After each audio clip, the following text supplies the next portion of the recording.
Olá, tudo bem? Seja bem-vindo à última análise da Gazeta do Povo. E olha, apertem os cintos porque vem chumbo grosso dos Estados Unidos contra o Brasil. E não estou me referindo às tarifas de 50%, não. A teimosia do governo Lula e do STF em desafiar Donald Trump, bater no peito e fazer piada da maior potência global, vai cobrar um preço bem alto nos próximos meses. Enquanto o governo brasileiro fica gritando palavras de indignação, os americanos começaram a preparar uma nova artilharia. Nesta semana, o governo de Trump abriu uma investigação comercial contra o Brasil. Na mira estão práticas comerciais desleais que afetam negativamente empresas, trabalhadores, agricultores e inovadores em tecnologia americanos, segundo o governo Trump. Contudo, olha só, já de cara, no início deste documento americano, aparece quem? O Supremo Tribunal Federal Brasileiro. Isso mesmo, o foco no STF abre a investigação americana que acusa o Tribunal Brasileiro de ordens secretas de censura às plataformas digitais e a dezenas de críticos políticos, inclusive cidadãos americanos, por discursos lícitos em solo americano. Ou seja, por mais que o governo brasileiro e alguns setores se esforcem para entabular conversações no plano econômico, é no plano político e jurídico que está o ponto central da polêmica com os Estados Unidos. E hoje o presidente Donald Trump voltou a falar do Brasil pelo segundo dia consecutivo. Análise ponto a ponto do arsenal de bombas que podem cair sobre o Brasil nos próximos meses, as novas declarações de Trump e os impactos para nós todos. Você acompanha a partir de agora no Última Análise, que tem aqui no estúdio para conversar com a gente o Francisco Escorcim. Salve, Escorcim, tudo bem? Salve, Tosi, Guilherme, Deltan, demais da audiência tarifada, né? A audiência tarifada.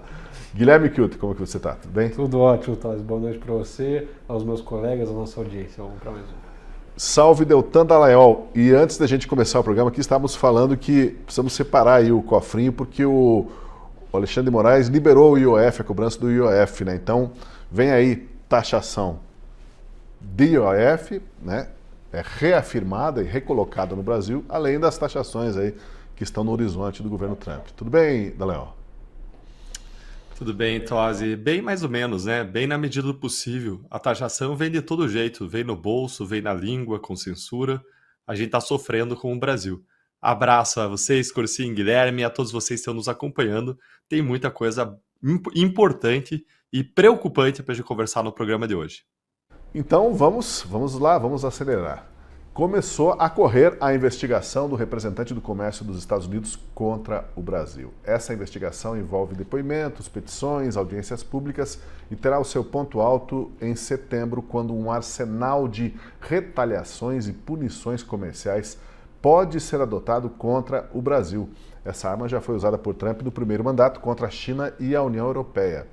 Eu te convido a analisar com a gente os pontos dessa investigação para entender o tamanho da encrenca. O primeiro tópico desse documento trata do comércio digital e de serviços de pagamentos eletrônicos.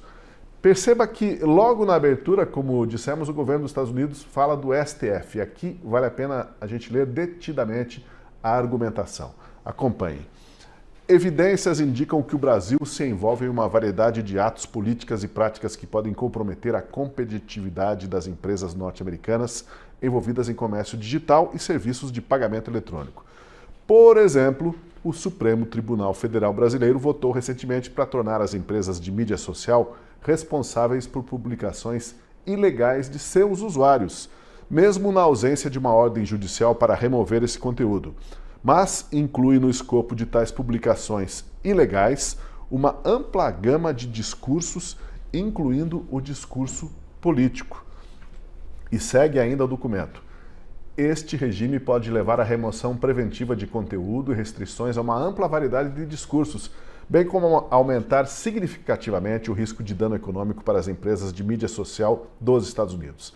Além disso, tribunais brasileiros emitiram ordens secretas instruindo empresas de mídia social dos Estados Unidos a censurar milhares de postagens e desativar dezenas de críticos políticos, incluindo cidadãos dos Estados Unidos, por discurso lícito em solo americano. E quando empresas dos Estados Unidos e com sede nos Estados Unidos se recusaram a cumprir essas ordens, tribunais brasileiros impuseram multas substanciais a essas empresas. Ordenaram a suspensão de plataformas dos Estados Unidos e com sede nos Estados Unidos, no Brasil, e ameaçaram executivos de empresas dos EUA e com sede nos EUA com prisão ou processo criminal. E aí vamos fazer uma pausa, né? Aqui está o ponto central do embate do Brasil dos Estados Unidos nos últimos dias. Para não deixar dúvidas de que esse foi e é o ponto principal, as autoridades americanas aí colocaram tudo logo na introdução, né? Por exemplo, no segundo parágrafo, Jai, e dá-lhe STF.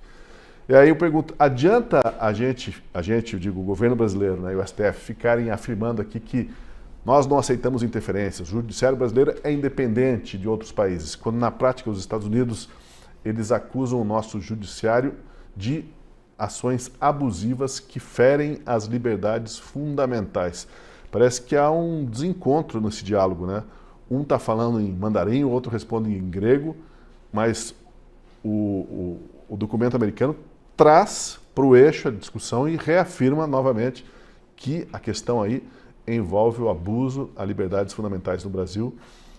E aí a gente vai ver outras questões também, mas essa é a questão principal. Como que você vê, Escorcim, abrir esse documento americano de investigação de práticas comerciais abusivas com essa situação do STF no Brasil? Eu acho que esse é o ponto principal mesmo, né?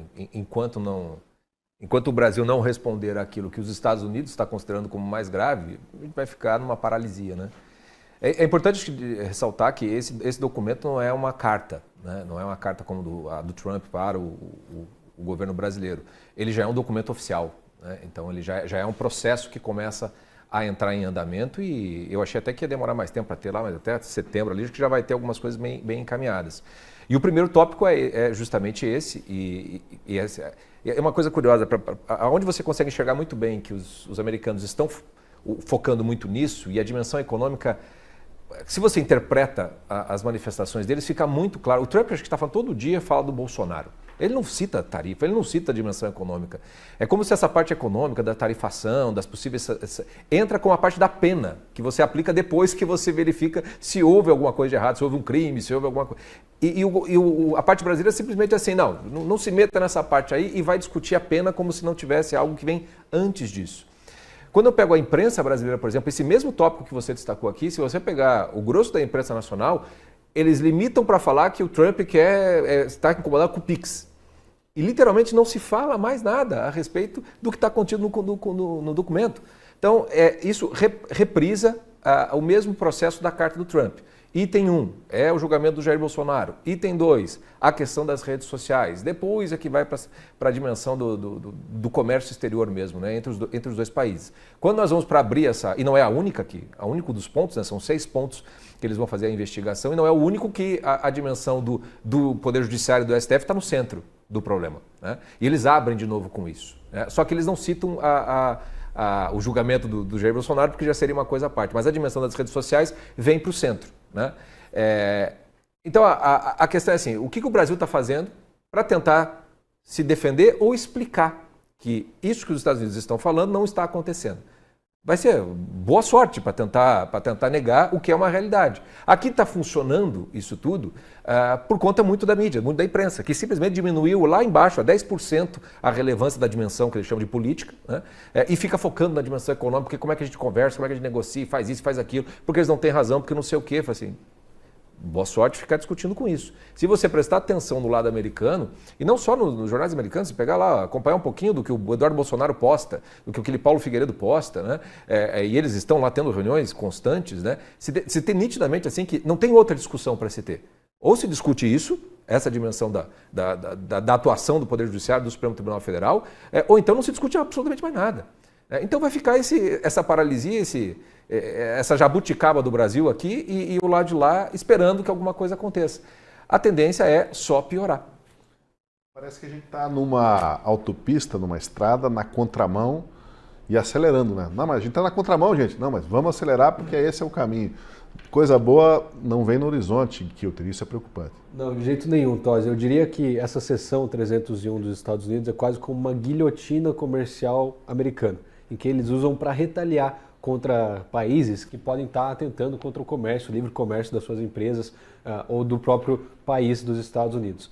Ele já foi usado em alguns casos. É uma seção da Lei de Comércio dos Estados Unidos que permite com que o país instale uma investigação e adote medidas de reciprocidade, de contramedidas em relação ao comércio injusto que eles considerem indevido contra as suas empresas. Por exemplo, vocês mencionaram aqui já a União Europeia e China, mas vale a gente lembrar que lá no primeiro mandato do Trump, a guerra comercial com a China, que o Trump começou, foi usando essa seção 301.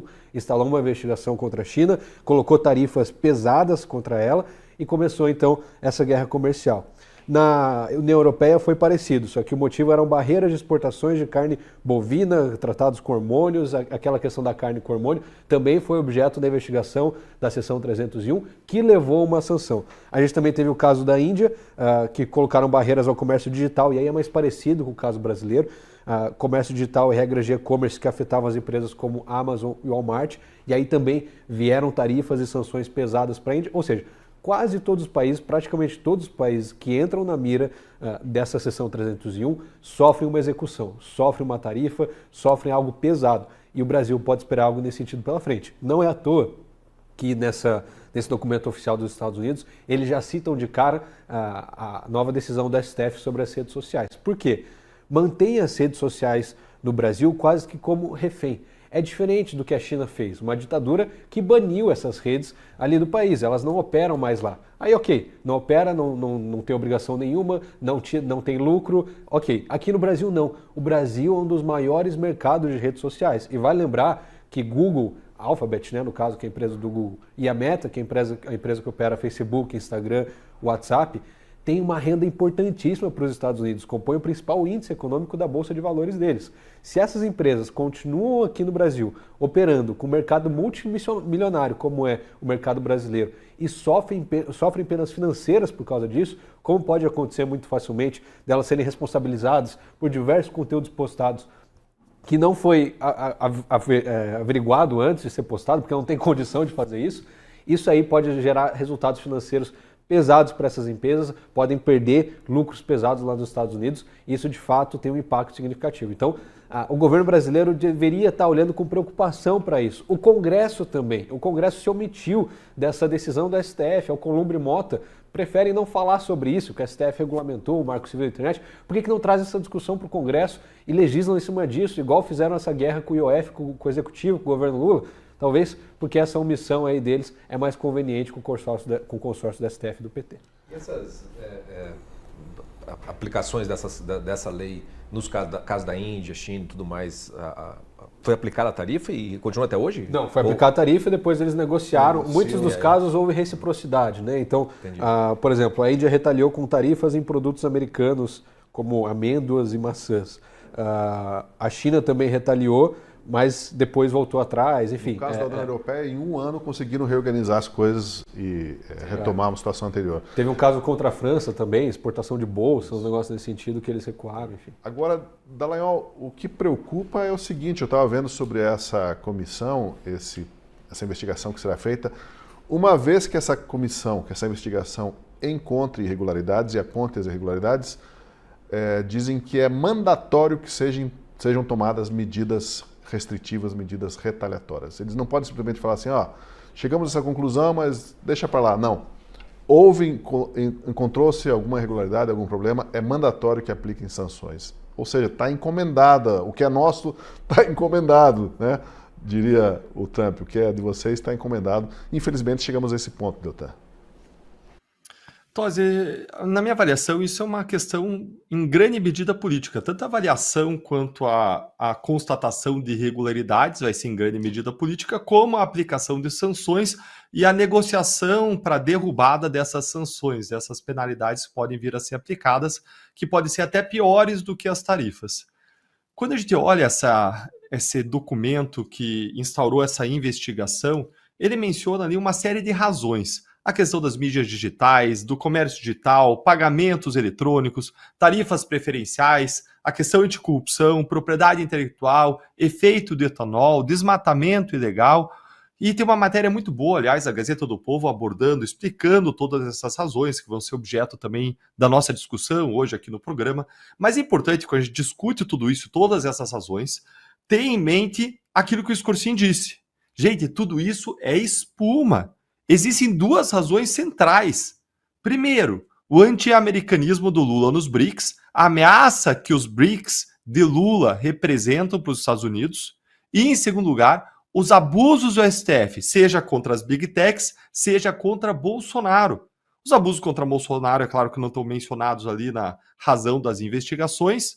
Agora, o Trump mencionou e tem mencionado isso reiteradamente. Hoje mesmo, uma declaração que o Trump estava dando, sem ele ser perguntado sobre o Bolsonaro, espontaneamente ele vem e fala do caso Bolsonaro e que o tratamento que está acontecendo no Brasil em relação a ele é injustificado, é injusto, e fala isso no contexto exatamente das tarifas de 50% aplicadas ao Brasil. E lembre que a determinação da investigação veio junto com a aplicação das tarifas de 50%.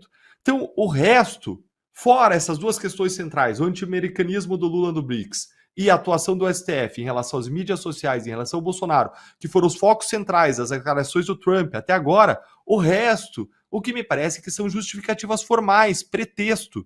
Pode até ser que os Estados Unidos venham a ceder, caso exista uma negociação muito favorável aos Estados Unidos, em todos esses outros temas que eles estão mencionando. Mas o Brasil erra se não endereçar os problemas centrais. Se a gente endereçar o resto, a gente vai estar tratando a consequência e não a causa dos problemas. Não aquilo que os Estados Unidos veem como a fonte da discórdia. A gente vai estar atacando os efeitos, a gente vai estar atirando no ar. Nós precisamos atacar a causa dos problemas. E quando Geraldo Alckmin faz a carta, como ele fez hoje, direcionada aos Estados Unidos, dizendo que o Brasil vem expressar indignação, ele junto com diplomata, isso é coisa de diplomata, o Brasil vem expressar indignação, o que eles fazem é enterrar ainda mais o Brasil, é caminhar na contramão da direção na qual a gente precisa caminhar se a gente quer resolver de fato esse problema. Antes de prosseguirmos com o documento do Ministério do Comércio Exterior americano, é bom aproveitar para assistirmos agora uma nova declaração do presidente Donald Trump sobre o Brasil. E olha, pelo segundo dia consecutivo. Acompanhe ali na tela. The best deal we can make is to send out a letter.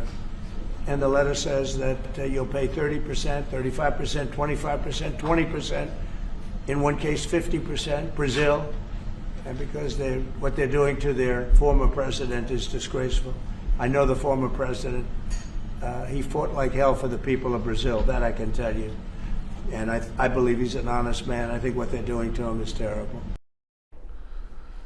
Pois é, Trump citou tarifas de 20%, 30%, 35% como forma de negociação e aí destacou o caso brasileiro de 50%, motivado pela perseguição vergonhosa, desonrosa, ele usou a palavra disgraceful, contra Bolsonaro.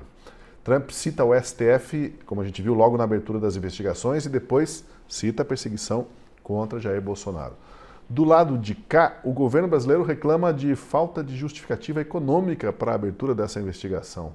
Parece, como eu disse, que um fala mandarim e outro fala grego e assim não se chega a lugar algum, né? O Deltan destacou ali os pontos centrais, o eixo principal, do qual estão querendo desviar, é esse, é a questão do discurso anti-americano do Lula e a questão da perseguição do STF.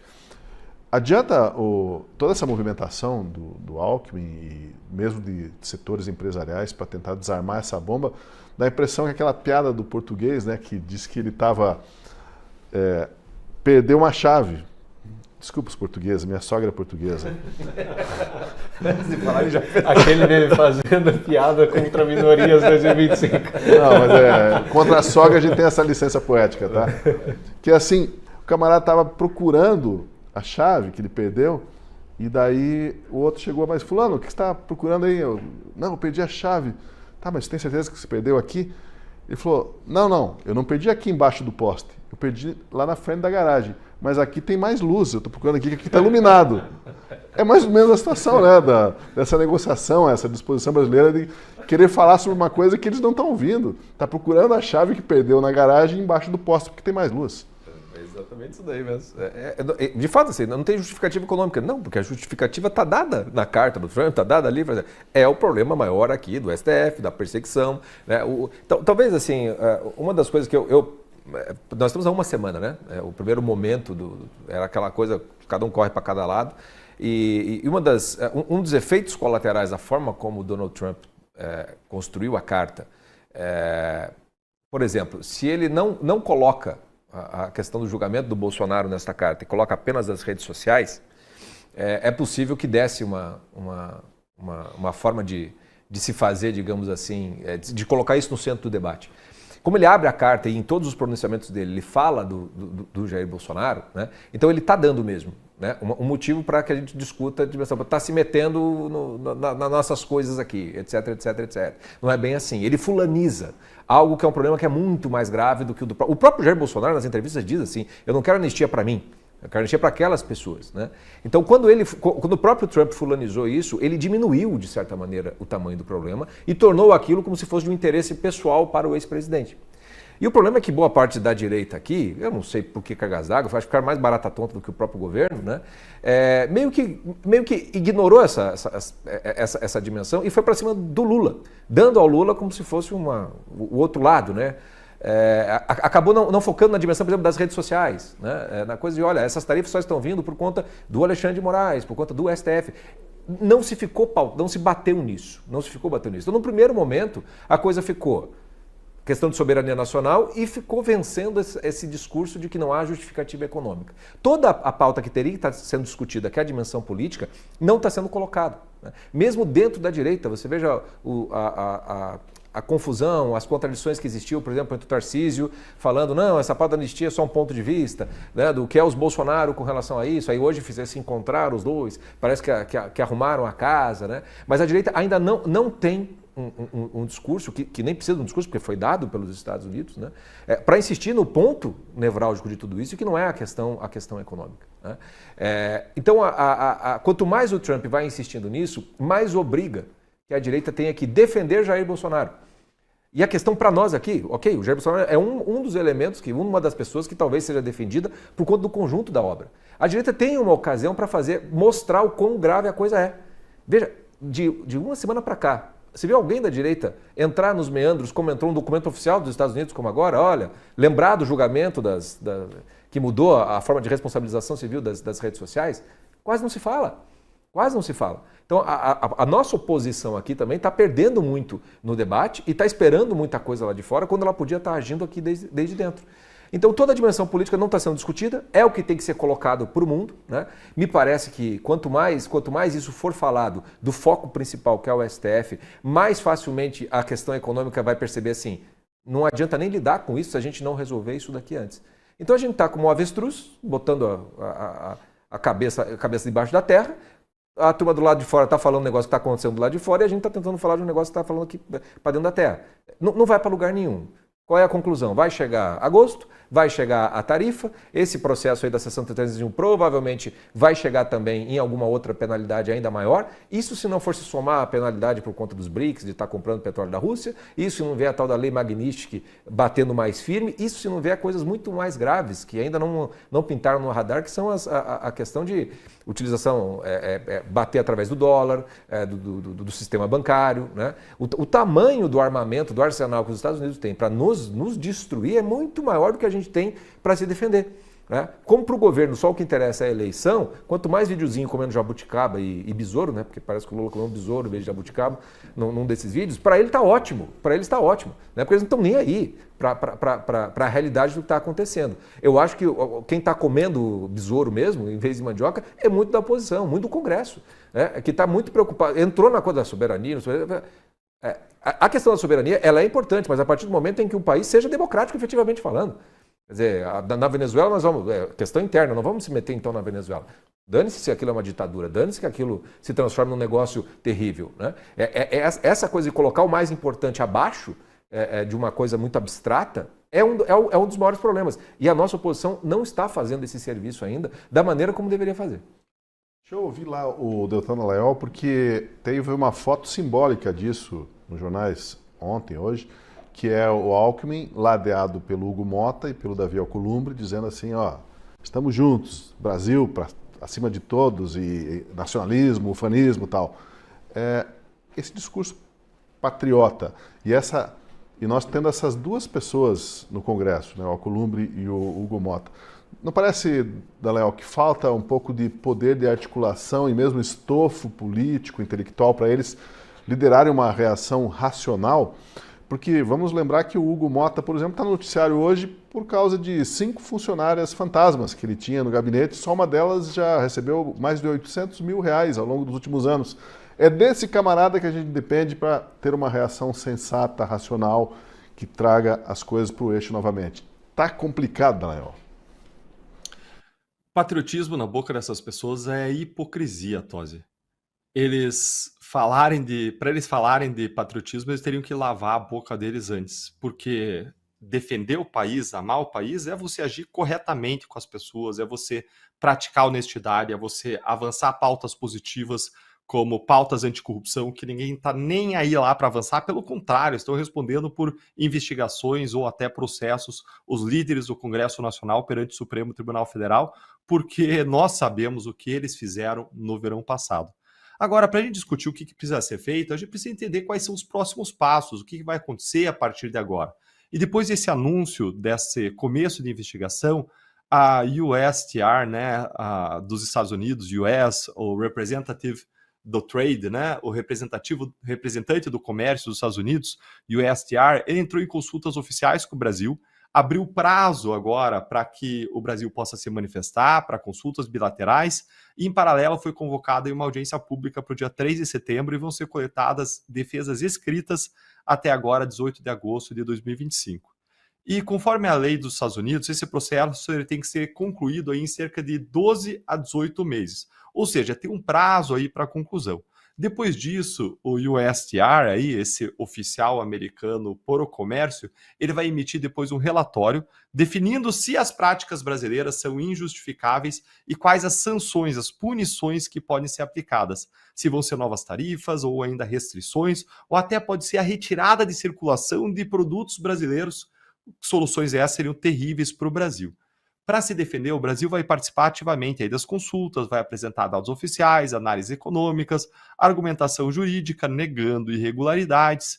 O país ainda pode sinalizar a disposição em negociar soluções conjuntas, como, por exemplo, oferecer um acesso maior ao etanol americano em troca de compromissos mútuos, desde que as prerrogativas nacionais dos Estados Unidos e Brasil sejam respeitadas. Em último caso, aí, se os Estados Unidos impuserem sanções, o Brasil ainda pode recorrer para a Organização Mundial do Comércio para tentar contestar medidas retaliatórias que considere ilegais e buscar compensações. Mas vamos lembrar que os Estados Unidos são a nação mais poderosa no mundo e tem uma ampla influência nesses organismos internacionais. Até influência financeira. Quando você olha para a Corte Interamericana de Direitos Humanos, o principal financiador do sistema interamericano de direitos humanos são os Estados Unidos. Diplomaticamente, dá para a gente esperar que o governo Lula busque ainda mais apoio de outros países também, especialmente aqueles do eixo, infelizmente, das ditaduras de quem Lula se tornou tão próximo: China, Rússia, Irã, Cuba, Venezuela. Isso é o que dá para fazer, é o que a gente imagina no cenário agora, nos próximos passos. Agora, o que nós gostaríamos que acontecesse? O que o governo Lula poderia fazer de concreto contra essa investigação comercial aberta pelos Estados Unidos, para que ela não venha lá no final com um resultado muito negativo para todos nós? Lembrando, como o Corsim muito bem enquadrou no começo, como eu repisei, não adianta a gente atacar as consequências, os efeitos. A gente tem que ir na raiz, na causa, a gente precisa atacar a raiz dos problemas. E quando a gente olha para a reação do governo brasileiro, ela precisa ser uma reação que atue tanto na área diplomática, como na área jurídica, como na área política. Precisa estabelecer um meio de campo, restabelecer relações, precisa ter uma boa defesa jurídica ali. Agora, a atuação política, resolvendo os pontos centrais colocados pelos Estados Unidos, é mais uma vez essencial. Vamos voltar ali ao documento, o Kilter, daí você já comenta também, Kilter. O documento que abre a investigação comercial contra o Brasil. O departamento americano reclama de restrições à transferência de dados pessoais para fora daqui. Diz assim a carta: além disso, o Brasil também parece se envolver em uma série de práticas injustas em relação aos serviços de pagamento eletrônico, incluindo, mas não se limitando, a vantagens para seus serviços de pagamento eletrônico desenvolvidos pelo governo. Bom, aqui o tema envolve o Pix, o sistema de pagamentos tão popular no Brasil. O governo foi bem rápido em querer faturar em cima desta polêmica. Em postagem na plataforma X, o perfil oficial do governo Lula postou, aspas, está vendo ali, o Pix é nosso, my friend. e com o comentário de que o Pix é do Brasil e dos brasileiros. Parece que nosso Pix vem causando um ciúme danado lá fora, viu? Tem até carta reclamando da existência do nosso sistema seguro, sigiloso e sem taxas. Bom, o governo Trump, eu pergunto, está na bronca contra o Pix brasileiro? O que está por trás dessa crítica das práticas injustas em relação ao sistema de pagamentos eletrônicos? Que o Pix é uma coisa boa e não é desse governo, é do governo Temer, depois que entrou em operação no governo Bolsonaro, a gente sabe, principalmente porque não é taxado, né? Porque não deixa o Haddad escutar isso, né? Mas aí tem essa bronca com o governo americano. Como entender, Kilter? Sim. Bom, Tosi, acho que antes de fazer uma análise precisa em relação a isso, a gente precisa voltar na primeira carta do Trump e pegar um bisturi e dar uma destrinchada nela para a gente conseguir entender melhor esse momento. Na carta inicial dele, como a gente já comentou aqui exaustivamente, ele menciona 3 motivos para aplicar a tarifa de 50% ao Brasil. Primeiro, ele cita tratamento injusto contra o Bolsonaro no seu julgamento no STF. Depois ele cita a perseguição contra as empresas americanas, o Marco Civil da Internet, o julgamento do STF em relação a isso nesse sentido. E por fim ele fala de um tratamento injusto, uma relação que tem sido negativa para os Estados Unidos na relação comercial com o Brasil. Ficou subentendido nesse terceiro ponto que seria também uma indireta sobre os BRICS, sobre a aproximação do Brasil com os BRICS, mesmo ele não citando isso explicitamente. Qual que foi o grande gol contra desse último motivo? É porque dá margem para o governo Lula chegar e falar, olha, meu amigo, de fato, não há ponto negativo para você na relação comercial com a gente. Você tem um superávit aí de não sei quantos bilhões já faz muito tempo. Isso é uma realidade. Não existe ponto negativo para os Estados Unidos no comércio com a gente. Quem sai perdendo é a gente. E aí se cria, o governo Lula pega essa única informação e bate em cima disso, porque de fato os números não mentem. Ignoram todo o resto completamente. O Chico falou aqui muito bem que se fosse o ponto focal as redes sociais e o dano às empresas americanas, a gente teria um estrago muito maior. Isso ia fazer aqui o STF, o governo Lula seriam muito mais pressionados a rever essa medida e colocariam o Congresso contra a parede para ir atrás disso. Agora, essa investigação contra o Pix, como eu falei, é mais uma arma que se dá na mão do governo Lula para aumentar essa narrativa aqui dentro. É claro que lá fora a gente tem que olhar em dois aspectos. A narrativa, a negociação com os Estados Unidos, do Brasil olhando para fora, e a narrativa do governo aqui dentro para a sua população. Porque, claro, tudo isso impacta em aprovação, reprovação, se vai ter impeachment, se não vai, se o Congresso vai fazer alguma coisa ou não vai. Então o governo tem que manter uma imagem positiva.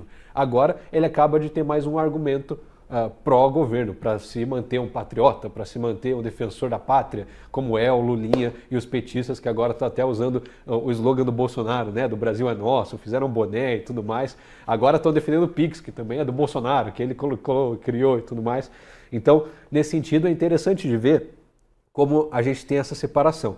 Lá fora, eles provavelmente vão negociar comercialmente, porque não vão tentar nem cogitar reverter o julgamento do Bolsonaro. Seria um baita tiro no pé para eles fazer isso diante dos Estados Unidos e do governo americano. Eles vão tentar ao máximo exaurir todas as possibilidades no campo da diplomacia e do comércio lá fora. Duvido que vai dar certo porque a gente tem visto o Trump internalizando e externalizando essa questão do Bolsonaro faz muito tempo. Toda entrevista que ele dá, ele comenta, o Jair Bolsonaro está sendo tratado injustamente, está sendo feita uma caça às bruxas, e a gente sabe que quando o Trump pega uma pauta, ele encasqueta com isso, fica na cabeça, repete, até dar em alguma coisa. E eu não vejo que ele vai esquecer isso tão facilmente. Então ele tem associado a tarifa de 50% ao caso do Bolsonaro e não vai deixar passar. Agora, esse caso do Pix é mais uma arma na mão do governo para eles usarem narrativa aqui dentro.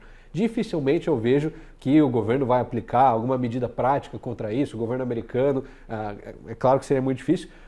Qual que é o contraponto do Pix? A maioria das empresas de intermediação de pagamentos são americanas. Então, antes do Pix existir, eles lucravam muito com operações financeiras, que passavam por fintechs, com bancos, corretoras, tudo mais, processando o pagamento por ali. Com a facilitação do Pix, quem ganha é o governo brasileiro, o Banco Central, em que passa a intermediar muito mais as movimentações por aqui e as empresas americanas perdem muito desse monopólio que tinham antes.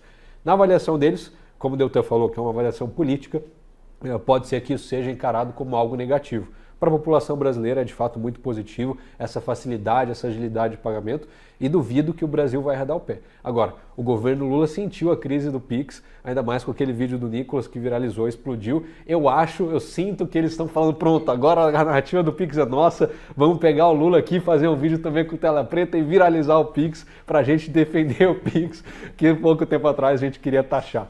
Então eles estão vendo de fato isso como um presente na mão deles. Agora resta saber se o governo americano vai insistir nessa pauta mesmo ou não, mas estou ansioso para ver os resultados. Bom, deixa eu voltar ao documento, a não ser que alguém queira falar alguma coisa sobre essa polêmica do Pix. O documento... Vamos lá, Dallagnol. Quero trazer alguns dados, mas às vezes eu queria mostrar assim, que existem coisas ali na investigação que tem razão. Na verdade, a maior parte dos pontos dos Estados Unidos pegaram pontos em que eles estão, vamos dizer assim, em desvantagem na relação comercial com o Brasil, mas o ponto do Pix eles não têm razão nenhuma. Mas eu queria voltar um pouquinho. Alguns de vocês já trataram o Escursinho, o próprio Gui falaram das mídias digitais. Eu queria falar das mídias digitais para falar algo que está 100% redondo ali a carta, a decisão de instaurar a investigação, e quero avançar para a questão do Pix, que é, a meu ver, é o grande erro dessa decisão americana. Quando eu olho para as mídias digitais, os Estados Unidos eles afirmam que o Brasil estaria atacando empresas americanas de mídia social ao tornar elas responsáveis pelo conteúdo ilegal dos usuários.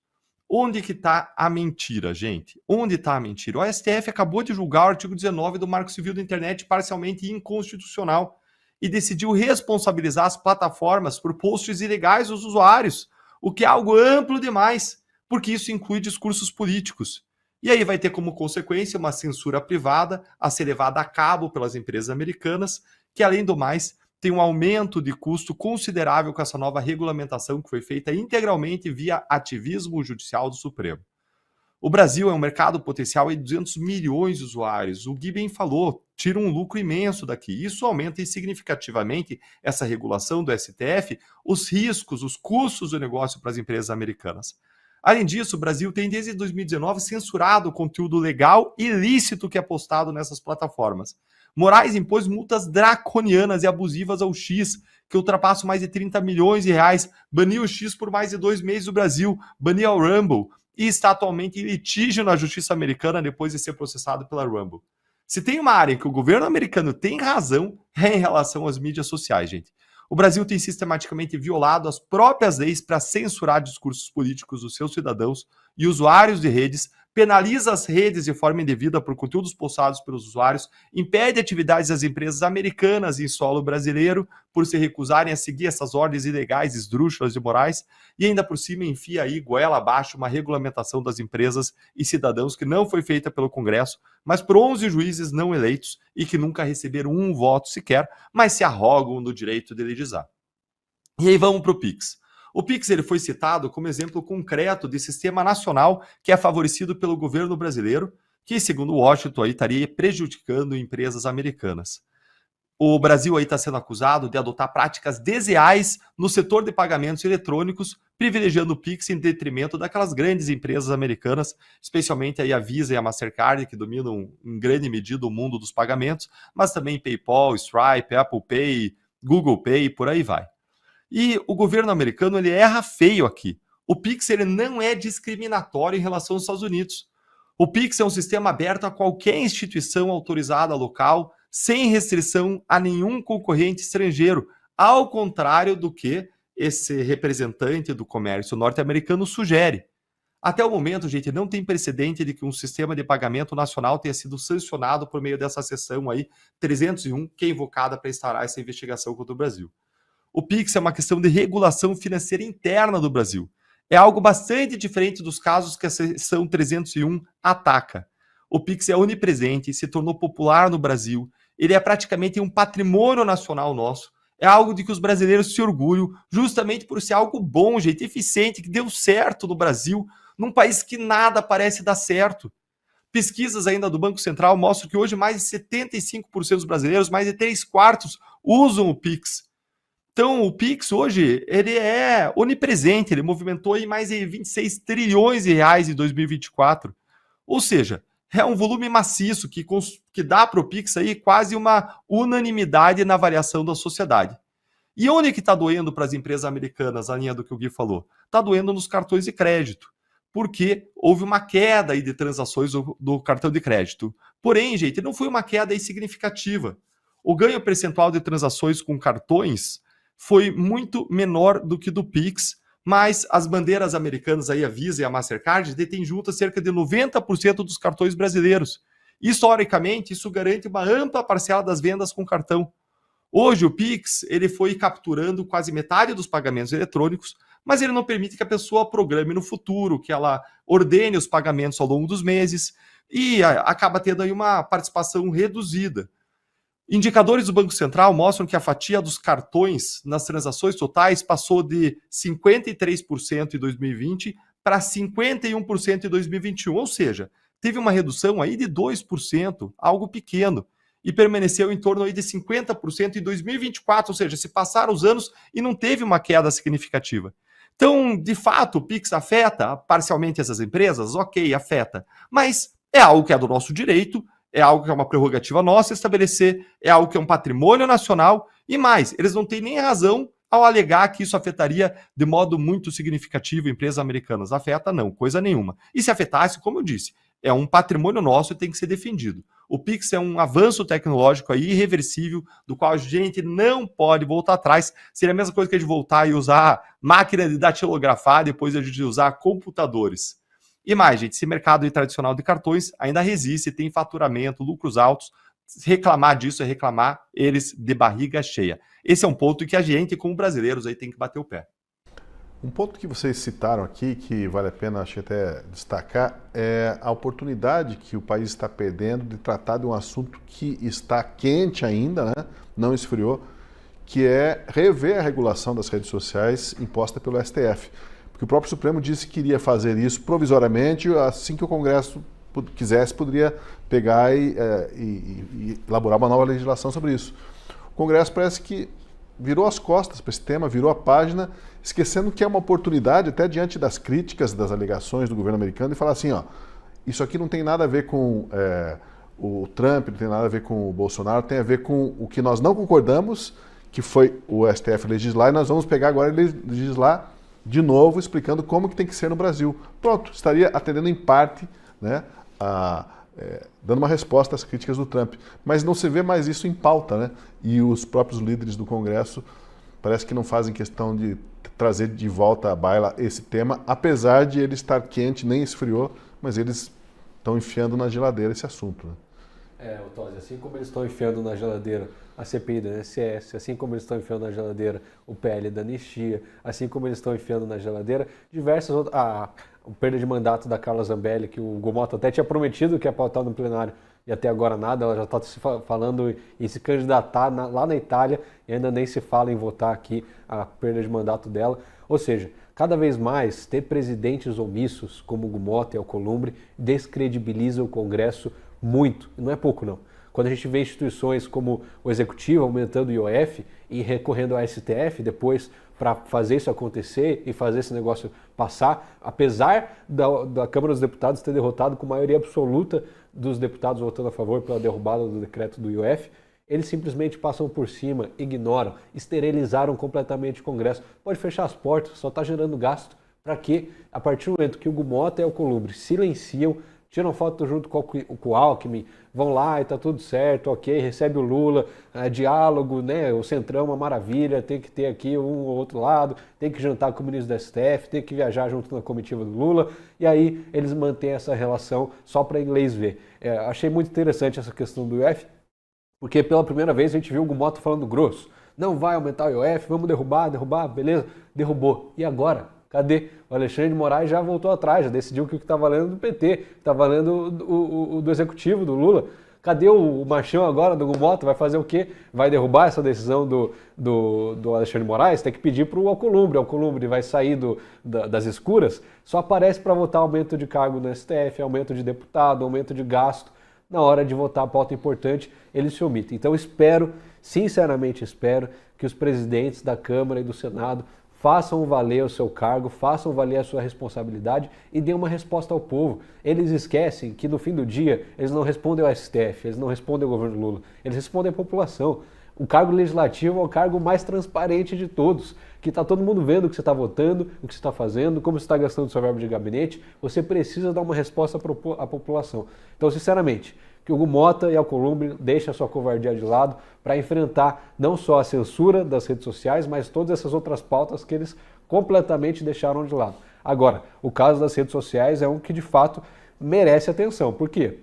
Eles já tinham deixado claro que não legislar também é legislar.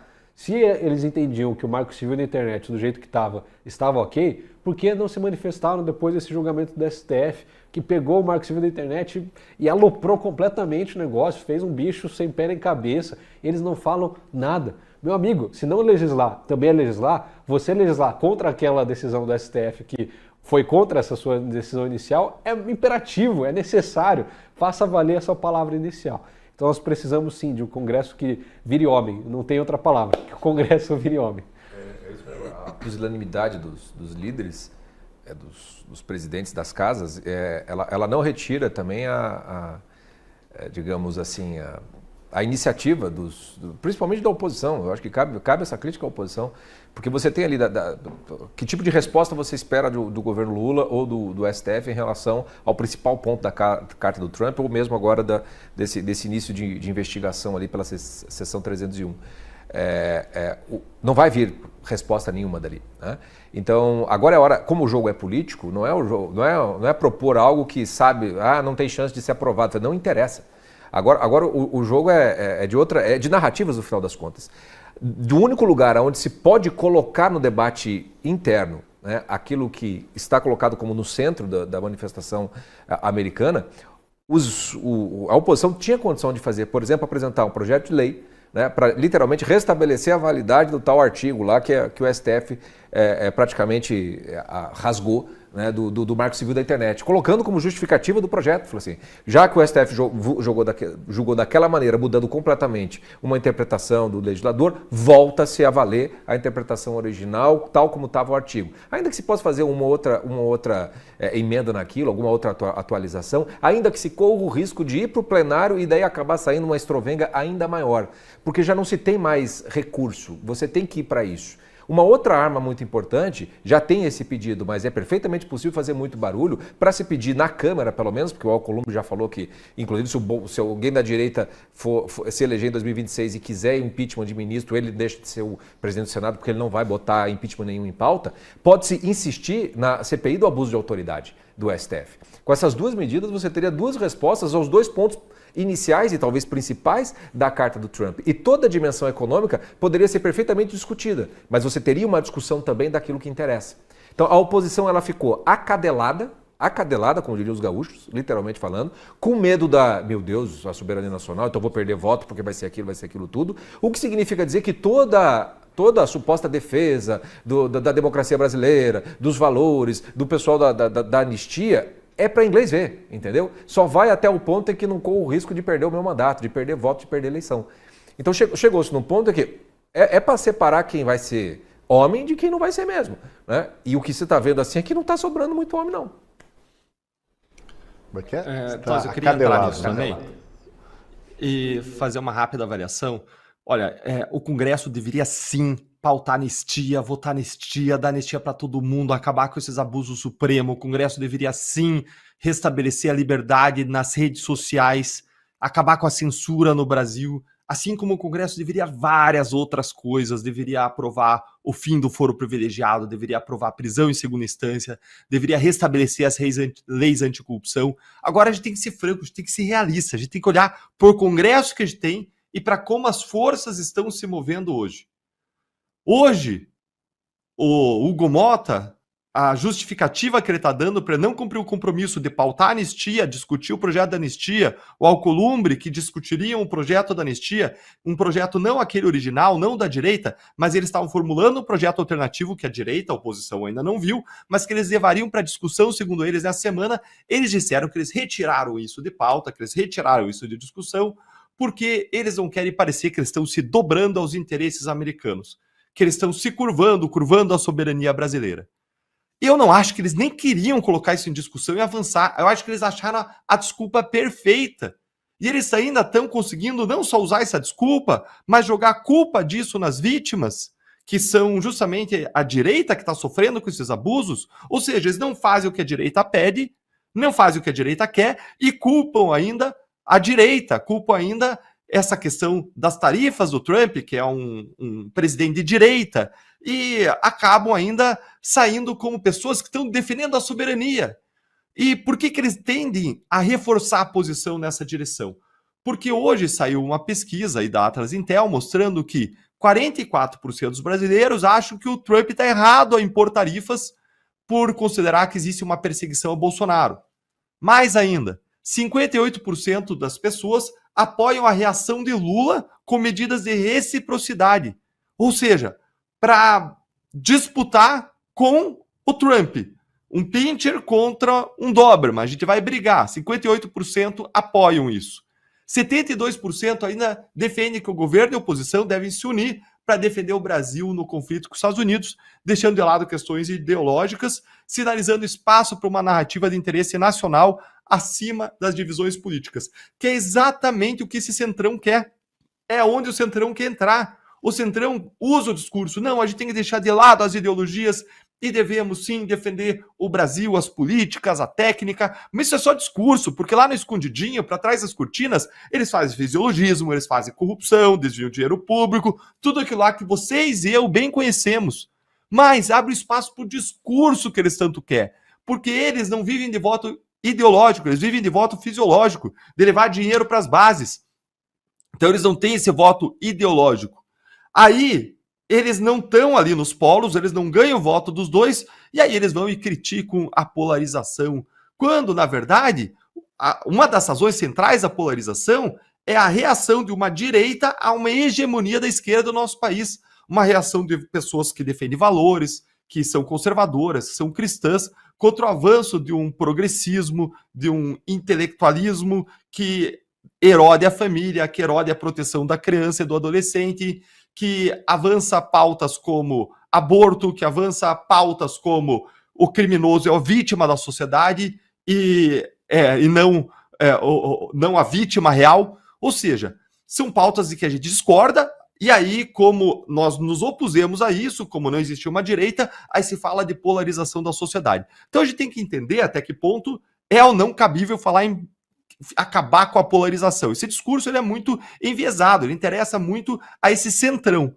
Então, o que a gente vê hoje, para resumir, é um momento propício para esse centrão colocar as manguinhas de fora, Hugo Mota, Davi Alcolumbre, dizer que eles estão defendendo interesse nacional, soberania, e em nome disso, engavetar anistia e engavetar a qualquer tipo de projeto que coloque o Supremo Tribunal Federal no seu lugar, que coloque o governo Lula no seu devido lugar.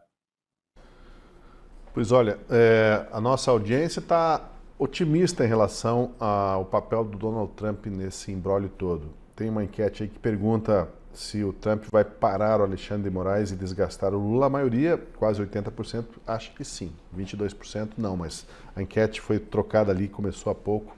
Ainda você pode participar, temos mais tempo de programa. Dê a sua resposta. Você acha que o Trump vai conseguir frear o Alexandre de Moraes, o irrefreável até agora?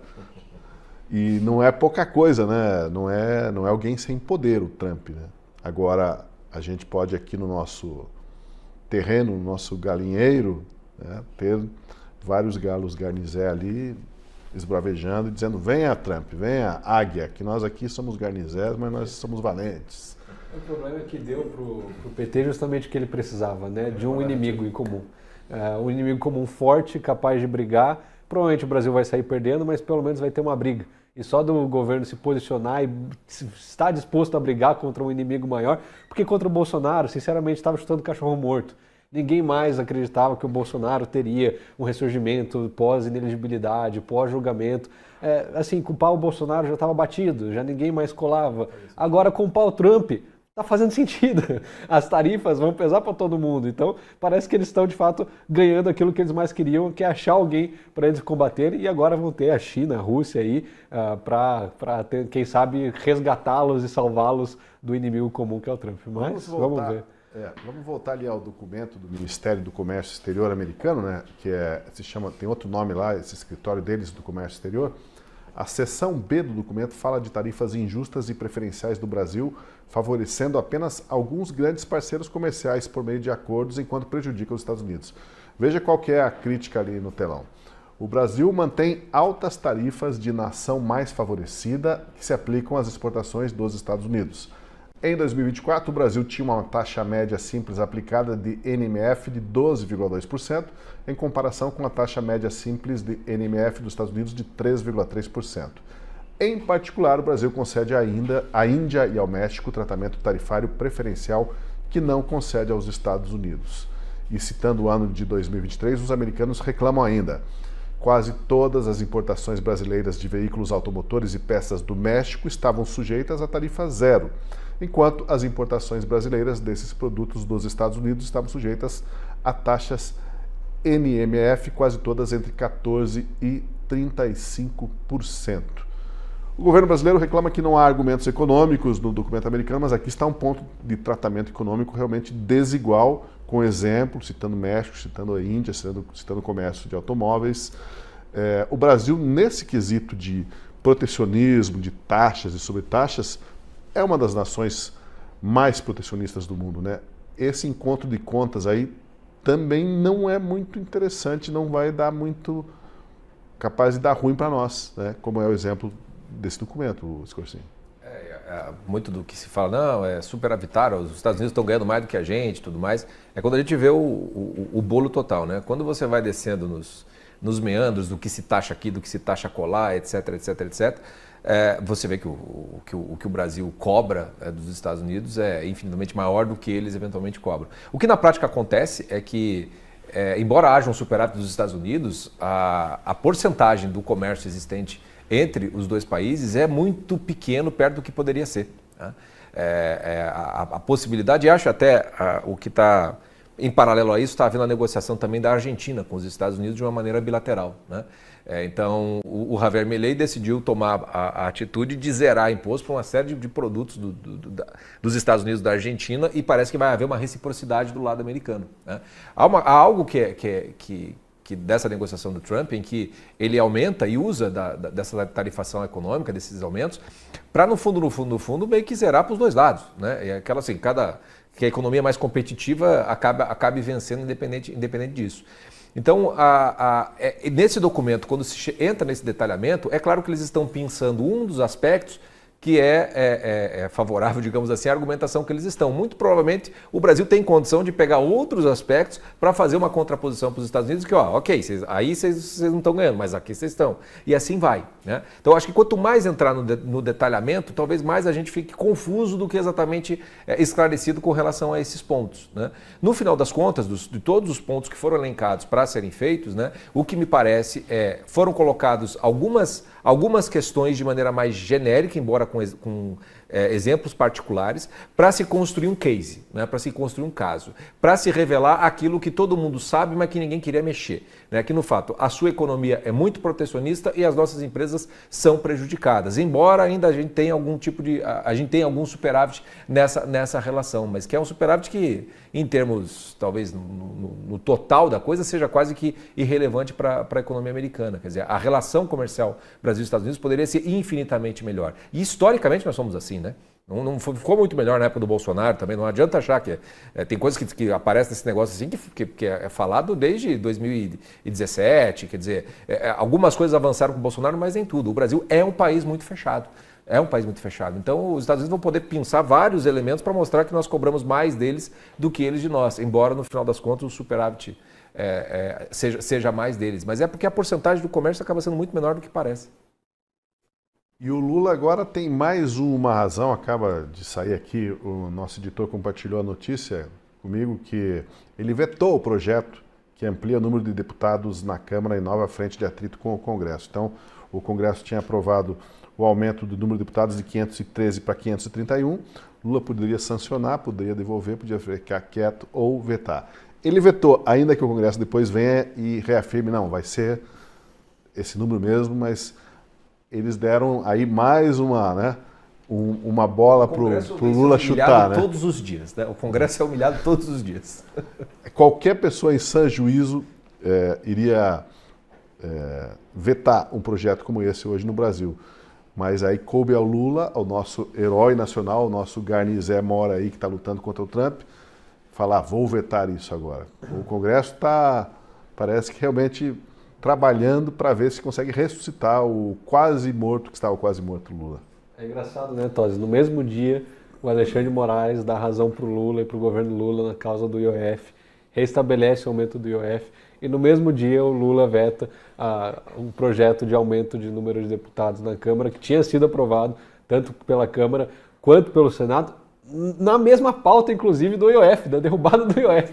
Então eles estão praticamente admitindo, olha, meus amigos, vão para casa, porque vocês estão em Brasília ainda, a gente não precisa de vocês, o Lula tem o STF, tem o Alexandre de Moraes, o Alexandre de Moraes tem o Lula, então assim, né, chega, dá meia volta aí, vai descansar, tira umas férias, uma licença. No fim tá certo o Eduardo Bolsonaro de ir para os Estados Unidos tentar fazer uma coisa lá, porque aqui de fato não tem mais nada. Vai fazer projeto, vai derrubar. Claro, esse veto aí do Lula com certeza vai ser derrubado, porque o Centrão tem maioria, tem interesse nisso, vai voltar e vão derrubar. Mas vai ser interessante, porque daí vai dar para a gente comparar qual que é a pressa deles em derrubar o veto do Lula sobre o aumento do número de deputados, e qual que é o interesse deles em derrubar a decisão do Alexandre de Moraes sobre a questão do IOF. Ou se de fato vão se manifestar meramente sobre isso, mesmo que não haja ferramentas legais para derrubar uma decisão do ministro, talvez, não sei. Agora, é nítida a decisão de que não precisamos do Congresso. Como o Chico falou, era muito bom que a oposição oferecesse ferramentas. Mas assim, tudo que está sendo feito, tudo possível está sendo feito. A gente não consegue, o que dá para fazer é mobilizar, pressionar, cobrar, só que daí tem que cobrar os presidentes, tem que cobrar quem está lá na ponta, quem se responsabiliza, quem pauta. O Deltan fez uma análise muito boa, bem pragmática da realidade que a gente tem hoje no Congresso, como alguém que já passou por lá sabe bem. É um Congresso que, de fato, é comandado por emendas, então o Flávio Dino segurou lá em cima e aí eles ficam revoltados aqui embaixo. E o que vai acontecer? Como vão lidar em relação a isso?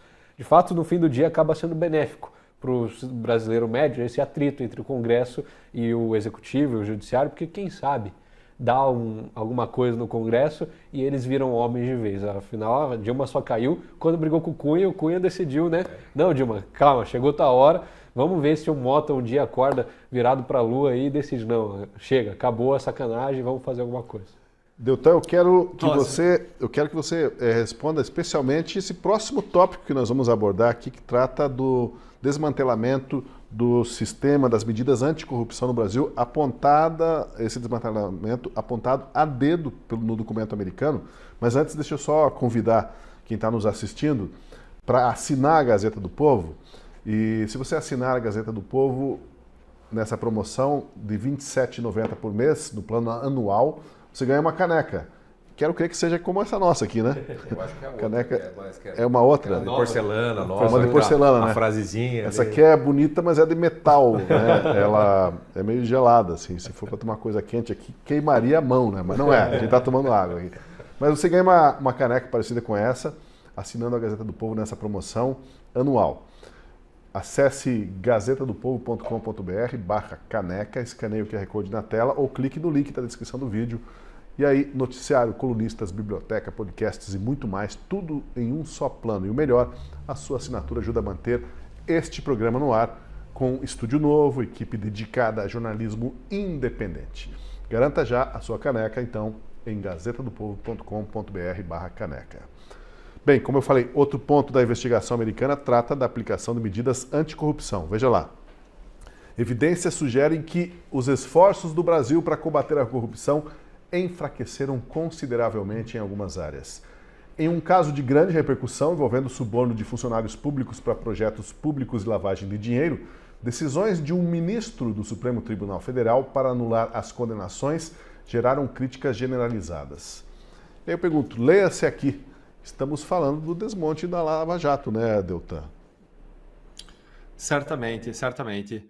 Eu quero comentar isso, Tosi, mas antes eu queria só voltar nessa questão do Lula ter vetado o aumento do número de deputados para dizer que isso consagra a máxima de sabedoria popular, segundo a qual um relógio, até um relógio quebrado, ele está certo 2 vezes ao longo do dia. O Gui não vai entender porque ele é digital, ele não sabe o que é um relógio de ponteiro, mas se você pegar um relógio de ponteiro, Gui, aqueles que você devia ver na casa da sua avó, talvez tenha lá na casa do Tosi aqui, nosso bisavô, você vai ver que o relógio, em 2 momentos do dia, ele vai estar certo, vai estar apontando a hora certa. Esse foi um raro acerto do Lula. Tinha que vetar mesmo, não tem que ter mais deputado, não tem que ter mais mamata, mais privilégio. Tem nada que 531 fariam que os 513 não podem fazer. Aliás, 513 já fazem muita besteira, a gente não precisa aumentar o número de deputados. E mais, deixa eu dar aqui uma palavra de esperança para o Gui, viu, Gui? A tendência é que o Congresso não consiga derrubar o veto do Lula, porque no Senado foi aprovado esse aumento pela diferença de um único voto. Porque muitos senadores já estão mirando na eleição lá do ano que vem. Então a diferença foi de um voto. E para derrubar o veto precisa mais do que maioria simples. Então o povo brasileiro talvez possa ganhar essa. Talvez. Vamos torcer, vamos trabalhar. A gente tem grupos de mobilização lá no nosso Instagram. A gente estava mobilizando as pessoas para trabalhar contra esse aumento de deputados, porque ele é um absurdo. Ele é um tapa na cara do brasileiro no momento em que querem aumentar imposto, querem também aumentar a despesa, é isso? Aí vão aumentar mais imposto porque aumentaram a despesa? Não tem mais espaço para isso aqui no Brasil. Vamos falar então desse argumento da investigação americana sobre o Brasil, relacionado à falta de uma atuação firme contra a corrupção aqui no Brasil. E aqui a gente precisa ser justo, né, gente? Vamos ser justo. Vamos dar o devido crédito pelas medidas do Trump contra o Brasil ao Toffoli e ao STF, né? Palmas ao STF. Dentre as 6 áreas, 7 áreas listadas pelo governo Trump como motivo para a abertura de uma investigação comercial contra o Brasil, uma delas, então, é a destruição da Lava Jato e do combate à corrupção no país. O governo americano, ele critica o descontão de bilhões de reais que foi dado pelo governo Lula às empreiteiras que firmaram acordos de leniência. Quando ele fala ali na carta, no documento, de acordos de leniência que não são transparentes, do que ele está falando? Da negociação que teve no STF, lá no STF, para derrubar multas bilionárias, suspendendo as da JF e diminuindo as das grandes empreiteiras. Mais ainda, detona o Toffoli por ter anulado condenações à Lava Jato e diz que a falta do combate à corrupção e a falta de transparência do Brasil colocam empresas americanas que investem e que comercializam com o Brasil em desvantagem. Sem falar que empresas brasileiras que corrompem, elas têm uma vantagem estratégica em conseguir contratos em comparação com as americanas, porque se elas conseguem impunidade e corrompem, vão ganhar os contratos públicos porque pagam propina e não porque são melhores. Então isso cria um desbalanceamento aí no mercado. Ontem, horas depois do anúncio da abertura da investigação contra o Brasil, o Toffoli, gente, ironicamente, no mesmo dia, anulou todos os atos da Lava Jato contra Alberto Youssef, que foi alguém que fez um acordo de colaboração premiada, que foi considerado ali a espinha dorsal da Lava Jato, junto com aquele do Paulo Roberto Costa. Um acordo que devolveu milhões de reais e ele confessou dezenas de crimes. A gente precisa discutir, gente, a responsabilidade do Toffoli, do STF, a respeito de como o Brasil é visto e é tratado pelo mundo e das consequências que todos nós brasileiros agora vamos sentir com o tarifaço do Trump e com a investigação comercial, que pode causar impactos ainda mais graves do que o tarifaço, essa investigação. Por conta, na sua maior parte, da destruição da Lava Jato pelo STF, o Brasil fica mal colocado, inclusive em índices internacionais. Quando a gente olha o índice de percepção da corrupção, da Transparência Internacional, o que a gente vê é que o Brasil vem caindo, vem piorando. Claro, Lula no poder, STF dando impunidade para todo mundo. O Brasil pontuou 34, de uma nota 34 de 100 no ano aí anterior, de 2024, e, no ano posterior agora, em 2024 ele pontuou 34 de 100, e no ano anterior ele tinha ficado aí com 36 pontos, ou seja, numa nota de 0 a 100, que 100 é mais honesto, 0 é mais honesto, a gente caiu aí de um ano para o 8, de 36 pontos para 34. E a gente caiu também na posição, vamos dizer que seja um ranking de honestidade, em que o primeiro é mais honesto, a gente caiu da posição 104 para 107. Claro, com o Supremo destruindo a Lava Jato, com o governo Lula passando a mão na cabeça das empreiteiras que deveriam devolver o dinheiro roubado, o que a gente vê, na verdade, é elas recebendo o dinheiro de volta, os corruptos ganhando dinheiro de volta, sem falar no estouro do escândalo do INSS, gente. Tudo isso nos coloca só ladeira abaixo. E eu não podia finalizar sem fazer um comentário específico em relação à derrubada do caso do Alberto Youssef ontem. Lá em 2019, quando o Supremo Tribunal Federal decidiu que a competência para julgar corrupção política da Justiça Eleitoral, eu falei, eles vão abrir a brecha para anular toda a Lava Jato. Foi nessa ocasião que foi feito, inclusive, um artigo dizendo que o Supremo estava dando um golpe na Lava Jato por um colega da Lava Jato. E aí, logo em seguida ao artigo, o Supremo instaura o quê? O inquérito das fake news, tendo por base o artigo do procurador criticando o STF, crítica legítima. E a partir daí veio a repressão. E esse mesmo instrumento que eles instauraram contra a Lava Jato, para barrar a Lava Jato, para que ela não se espalhasse, não pegasse outros políticos amigos, não pegasse ministros do STF, eles viraram depois contra Bolsonaro e o bolsonarismo. Isso explica muito do que a gente vive, é a atuação do STF. O STF está na raiz de grande parte dos problemas que a gente vive no Brasil hoje. A gente vai dar uma acelerada aqui para conseguir dar conta dos itens colocados no documento americano, que aponta a falta de aplicação de medidas anticorrupção e a falta de transparência do Brasil podem desfavorecer empresas dos Estados Unidos envolvidas em comércio e investimento aqui, e eles levantam preocupações em relação às normas relacionadas ao combate ao suborno à corrupção. Os americanos falam de falta de transparência no Brasil. E aí eu cito um exemplo que a gente já falou um pouco antes aí, nessa reportagem que saiu em vários jornais. O Hugo Motta demite 2 funcionárias suspeitas de serem fantasmas após essa reportagem. E assim, né, como rebater a crítica de que nós não somos transparentes? Tá aí, ó. Tava escondidos os fantasmas se divertem e às vezes eles se revelam. E tem uma outra notícia que o Hugo Motta não respondeu às reportagens de que ele contratou 5 parentes das funcionárias fantasmas. Então, já é um casarão. Já é um casarão mal assombrado, né, gente? É uma nova... Nepotismo de fantasma. Mas, nepotismo de fantasma. Exatamente. Outro item ainda desse documento americano reclama da falta de proteção da propriedade intelectual no Brasil. Veja lá, o Brasil não conseguiu lidar efetivamente com a importação, distribuição, venda e uso generalizados de produtos falsificados, consoles de jogos modificados, dispositivos de streaming ilícitos e outros dispositivos de contorno. A falsificação permanece generalizada porque as operações de fiscalização não são seguidas por remédios ou penalidades em nível dissuasório ou interrupção a longo prazo dessas práticas comerciais ilícitas. Aí, curiosamente, eles citam a área da Rua 15 em Curitiba. A Rua 25 de Março, por décadas, permaneceu um dos maiores mercados de produtos falsificados, apesar das operações que visaram essa área. Novamente, como rebater um argumento desse que cita nominalmente o paraíso das falsificações a 25 de março em São Paulo? Ali, como é que se fala?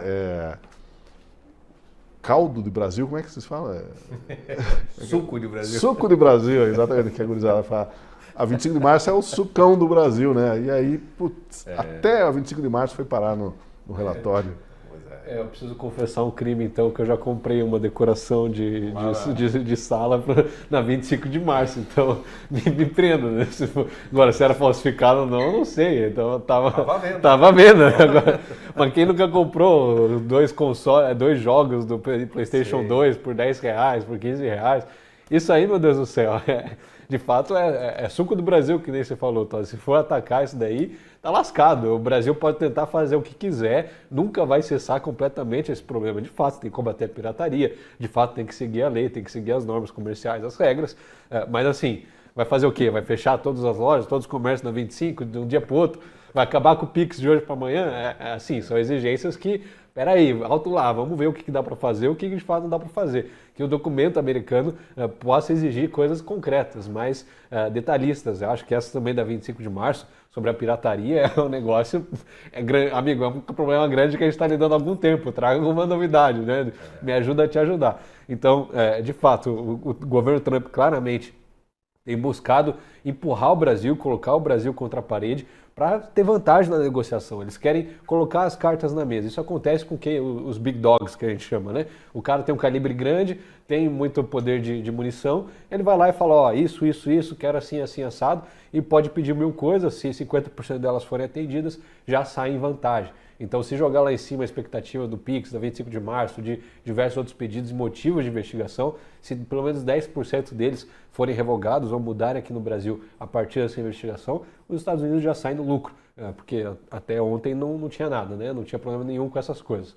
Então, no mínimo, é curioso os Estados Unidos colocarem tantas coisas sobre investigação. Em outros casos, como a gente citou aqui, da Índia, da China, a última investigação da seção 301 que o Trump abriu contra a China foi sobre aqueles chips legacy lá, que ainda está sob investigação e não se aplicaram as sanções. Mas, de novo, é um produto, é um caso específico. Na maioria das vezes é sempre um produto ou um caso específico. Dessa vez não, eles fizeram uma salada de fruta, colocaram um monte de motivo. Anticorrupção, empresa americana, PIX, 25 de março, né? Ou seja, onde começamos? Vai ter que mudar o Brasil do dia para a noite. De fato, merece uma análise mais aprofundada, tudo que a seção 301 vai investigar, mas com certeza o governo brasileiro tem que estar de olho. O Kilton fez a defesa da 25 de março. Aí, Então, eu ia dizer isso. Rapaz, esse ponto é sensível demais para o brasileiro. Tá aí, pode ser que o Trump consiga eliminar a polarização no Brasil. Porque esquerda e direita vão se unir a favor do gato net, entendeu? Ninguém quer pagar o Premier para assistir o jogo do time, entendeu? O buraco é muito mais embaixo, é um negócio cultural do brasileiro, né? Essa coisa toda assim. Que é ilegal, que é tudo mais, mas esse negócio está tão entranhado que para mudar a cultura é uma complicação imensa e desse lado eu não sei se alguém vai querer mexer muito nesse vespeiro. E eu fico pensando a preocupação que o Paraguai deve estar nessa altura. Porque se esses caras começarem a mexer com esses negócios aqui, vai sobrar para mim também. Então, eis algo que é inexequível pelo governo brasileiro. Isso sim é inexequível. Nós não vamos conseguir resolver esse negócio tão cedo.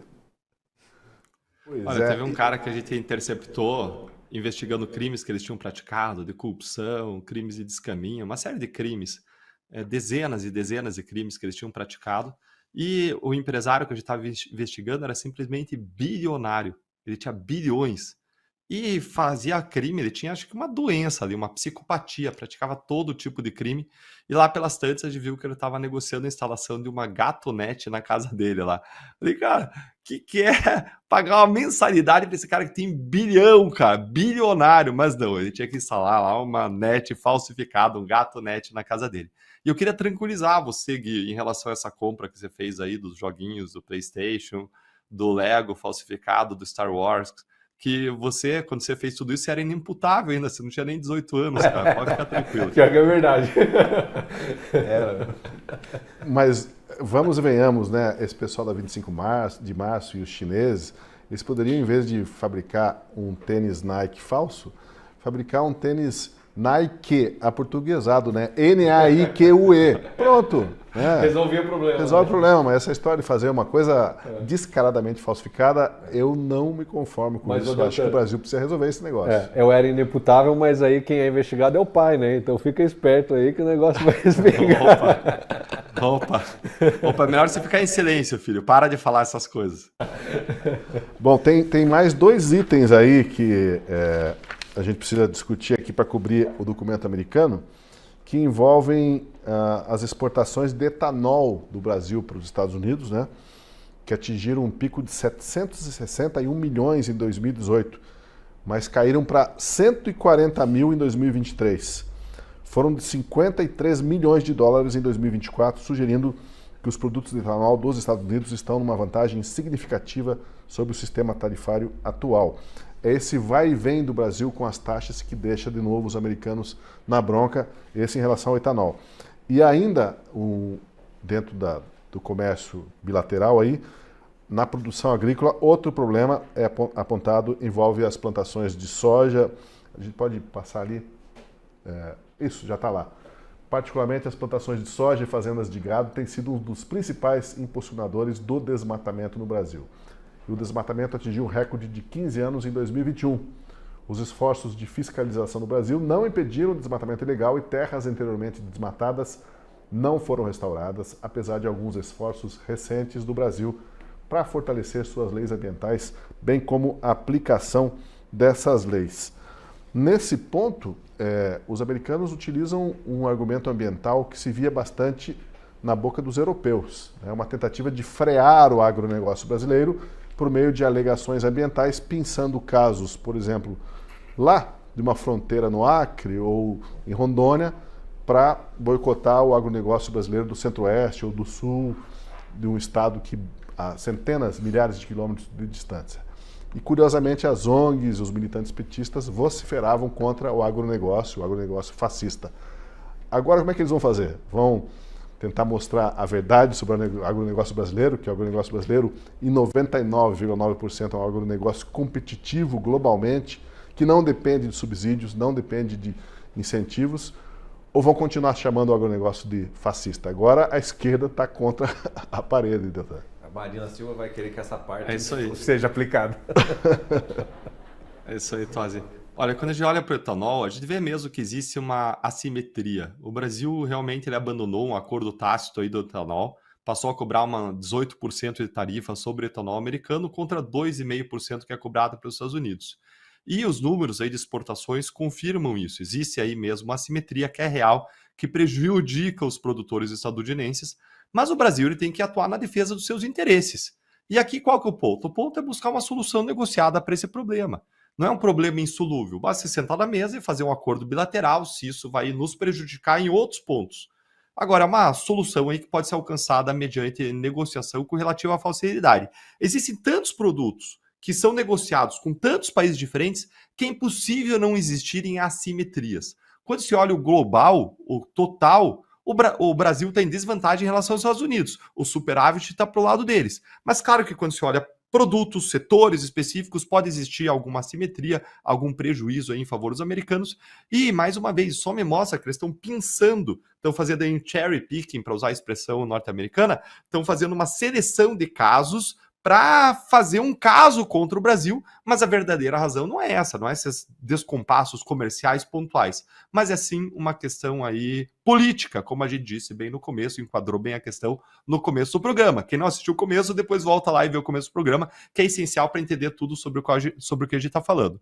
E quando a gente fala de desmatamento, Washington está afirmando que o Brasil não faz o suficiente para frear aí o desmatamento ilegal, e isso beneficiaria madeireiros brasileiros, prejudicaria concorrentes. Gente, nunca se viu tanta queimada e tanto desmatamento quanto do governo Lula. Isso não pode ser atribuído ao agronegócio de forma alguma como um todo. É uma franja pequena que não corresponde à massa do agro. O Tosi está 100% certo nisso. É um crime quando se acusa o agronegócio brasileiro de desmatador, de fascista, do que for. Agora, realmente, existe uma franja ali de desmatamento e de queimada e nunca se viu tanto quanto no governo Lula, sob o silêncio eloquente dos artistas. Eu fico impressionado. Fica um pouquinho em silêncio todo mundo, ó. Estão ouvindo alguém cantar aí Salve a Amazônia? Eu não tô escutando ninguém cantar Salve a Amazônia. Ao mesmo tempo, os dados mostram aí que tem mais de 1 milhão de hectares de vegetação nativa que foram perdidos em 2024. Houve alertas de desmatamento aí da Amazônia que cresceram 27% no primeiro semestre.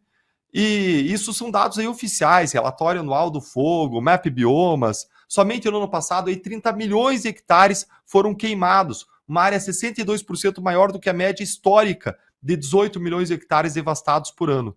Aqui o governo Lula ele vai ter que suar bem mais para querer negociar com os Estados Unidos, porque a queixa do desmatamento é a mesma que é feita pela União Europeia sobre o Brasil e nunca estiveram tão certos debaixo desse governo Lula. Salve a Amazônia! Pois é, agora no setor do agronegócio, ponto a ponto, talvez seja o setor em que o país se encontra em situação mais favorável, né?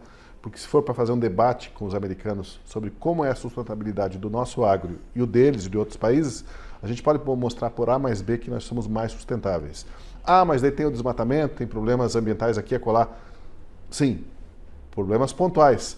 Mas aí a Marina e seus militantes, seus amigos ambientalistas, ela quer fazer que isso parecer que é a cara, o retrato do agronegócio brasileiro. Agora vai ser colocada a prova dos 9, né? Como que vai ser? Vai pedir para a Marina dar uma consultoria nesse setor? Impossível. Vai piorar as coisas. Só como exemplo, né, da questão do agronegócio, os americanos importam o etanol brasileiro para fazer um mix e conseguirem baixada de carbono do etanol deles. Então eles pegam o nosso etanol, importam, fazem uma mistura lá e daí apresentam perante as autoridades americanas que controlam a pegada de carbono, falam aqui, ó, nós temos o etanol que estamos vendendo, mas tem 30% de etanol brasileiro misturado, isso rebaixa a pegada de carbono, está dentro dos padrões, ótimo. Então, olha o nível da competitividade do nosso agronegócio. Então, nesse ponto, a gente tem como brigar, mas o problema é que Quem está no governo, na verdade, chama o agronegócio de fascista. E como é que muda o discurso agora? Então, se a culpa fosse do agro, o pessoal do agro ia fazer uma greve, falar não dá, estamos matando muito, não está valendo a pena, esse negócio está sendo lucrativo. Mas quem ficou 6 a 7 meses em greve foram os funcionários do IBAMA. Ou seja, a culpa é do governo, de mais ninguém. Não fiscaliza, não está lá, não tem nenhuma medida contra isso, só aumenta o número de queimadas, o desmatamento, e de forma nenhuma tem como ser culpa do agro. O governo brasileiro não toma nenhuma responsabilidade, nenhuma medida em relação a isso. Haja vista o trabalho da Marina Silva, né? O que ela está fazendo? Ninguém sabe. Está criticando o agro, está falando que está sofrendo machismo no Congresso, e aí a gente fica a ver navios. De fato, Tosi, se não fosse o agro, o PIB do Brasil não teria crescido como tem crescido. É o principal setor que impulsiona o produto interno bruto brasileiro. Nenhum outro setor tem a relevância que tem o agro no Brasil, nem indústria, nem comércio, nem serviço, nada. Não fosse o agro, a gente estaria ladeira abaixo, e é preocupante essa sinalização aí do governo americano. Espero que o governo brasileiro consiga sentar e negociar e falar, não, peraí, olhe com carinho para o nosso agro. Vai ser interessante de ver. Você citou aí o IBAMA. A propósito, o IBAMA negou licença para a Petrobras continuar a perfurar no pré-sal, porque a Petrobras não apresentou um plano convincente, detalhado de enfrentamento das mudanças climáticas. Então o IBAMA, numa canetada, falou assim, para com a perfuração do pré-sal daqui para frente. Está acontecendo hoje no país. Eu acho que eu fiz uma viagem pelo Rio Negro da Amazônia no ano passado, bem pro coração da Amazônia, né? Que é uma imensidão, né? E num dos pontos que a gente chegou ali tinha uma questão de tráfico de tartarugas muito forte. Haviam dois apenas fiscais ou policiais para cuidar de uma área. Imaginamos aqui, o estado do Paraná tem só 2 policiais militares para poder cuidar do que está acontecendo. Quer dizer, como diz o Gui, a culpa é do governo. Mas é interessante aqui, estamos chegando no final do programa, a gente se aproxima, né, com esse documento, a gente foi em algo muito pontual, algo muito particular.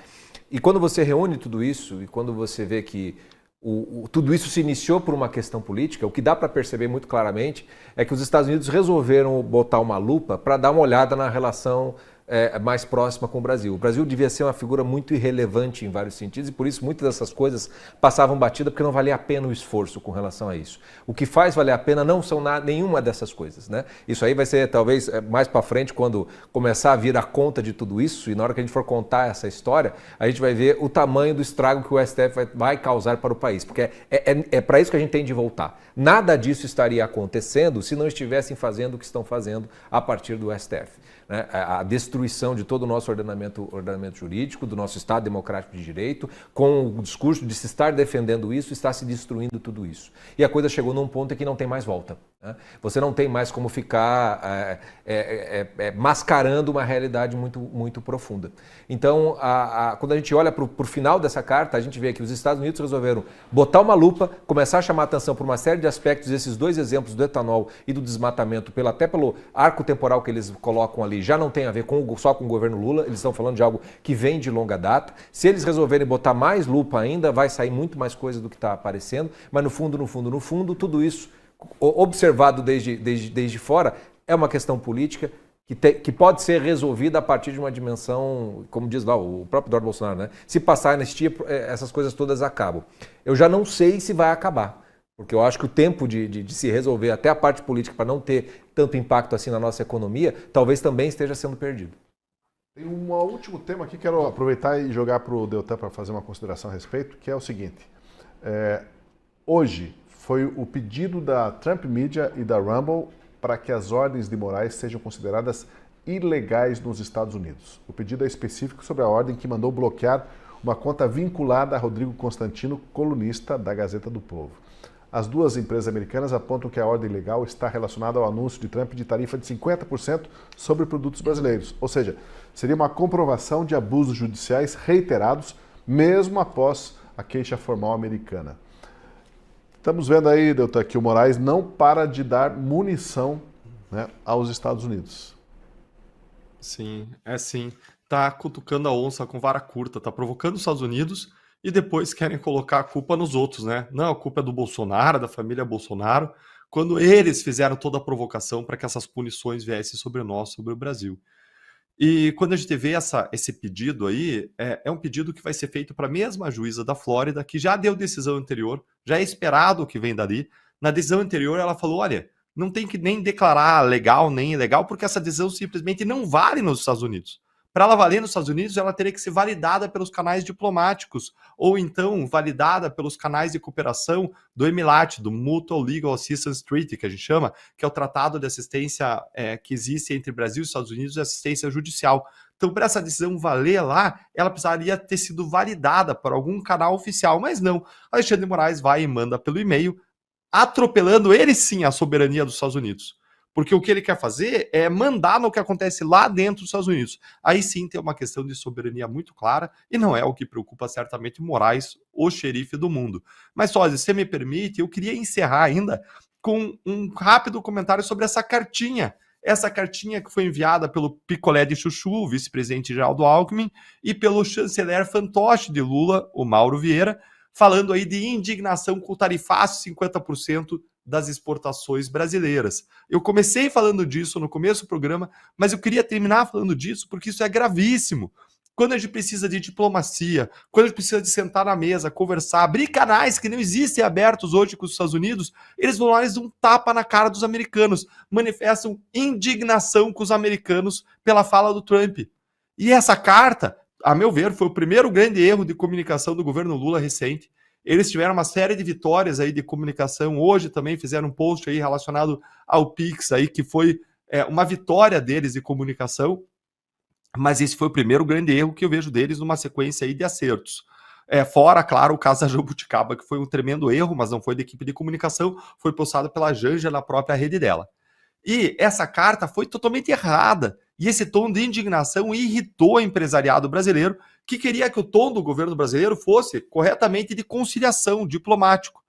Parece que o governo Lula aí se animou com o resultado da pesquisa Quest de hoje, que mostrou uma leve melhora da aprovação de Lula depois do tarifaço de Trump, e resolveu subir ainda mais o tom contra o governo americano, acreditando que isso pode trazer dividendos políticos, eleitorais, junto à sociedade brasileira, em favor do Lula por aqui. Mas isso aí ferra o Brasil. O governo se ilude. Apesar de uma leve melhora, os números do Lula eles continuam ruins, mais ou menos como os de janeiro, quando o Lula alcançou a pior desaprovação de todos os seus governos da história. E até hoje a reprovação do Lula continua maior do que a aprovação, e os brasileiros continuam achando que a economia piorou nos últimos 12 meses. Então a ilusão do governo acontece também, porque se o Lula continuar a manter essa postura agressiva e beligerante, debochada com o Trump, oferecendo jabuticaba em vez de seriedade, em vez de negociação e compromisso, o Brasil pode acabar morrendo na praia sem um acordo comercial com o governo Trump até o dia 1º de agosto e com o tarifaço em vigor. E aí as consequências para a economia brasileira vão ser terríveis, e isso pode piorar de vez a situação política, fiscal do Brasil, econômica e, consequentemente, eleitoral de Lula, por ele não ter conseguido resolver o problema dele, que é responsabilidade dele resolver. Tá certo, Tarcísio? Ele é o presidente e a responsabilidade, como bem disse Tarcísio de Freitas, é de quem governa. Deixa eu só fazer uma breaking news antes da gente caminhar para o final. Hugo Mota se pronuncia oficialmente. Falou agora? Olha o que ele falou. Determinei a criação da Comissão Especial para Análise da PEC de Segurança. Nada sobre o F. Falou de um projeto de lei que ninguém mais estava ouvindo falar, estava lá parado na Câmara. Tem mais de quase 1000 comentários aqui perguntando sobre o F e nada nesse sentido. Então, de novo, escolhe se omitir. O governo Lula e o STF definitivamente não levam a sério essa situação grave que estamos enfrentando com o governo americano, né? Porque poderiam dizer assim, é mentira, aqui o STF não está fazendo perseguição, não está banindo o perfil de ninguém, se aconteceu foi lá no passado. Não, no mesmo tempo em que sai essa acusação, né, essa reclamação americana, o Alexandre de Moraes, como a gente viu, vai lá e manda derrubar a conta do Constantino em território americano, do camarada que é cidadão americano, e é isso mesmo, e estamos fazendo assim. E dane-se, né? Ignora o alerta americano. Não estão levando a sério. E quando os governantes não levam a sério, nós, a camarilha aqui embaixo, é que pagamos caro por isso. Bom, quero agradecer a vocês pela participação. Obrigado ao Deltan Dallagnol, obrigado Francisco Corsinho, obrigado ao Guilherme Kilter, obrigado especialmente a você que esteve com a gente. Se você sentiu a falta do André Marcília, ele pegou 2 dias de folga aí, mas depois já retorna amanhã, estará de novo com a gente também. Obrigado pela sua participação, pela sua companhia e até o nosso próximo programa do Última Análise da Gazeta do Povo.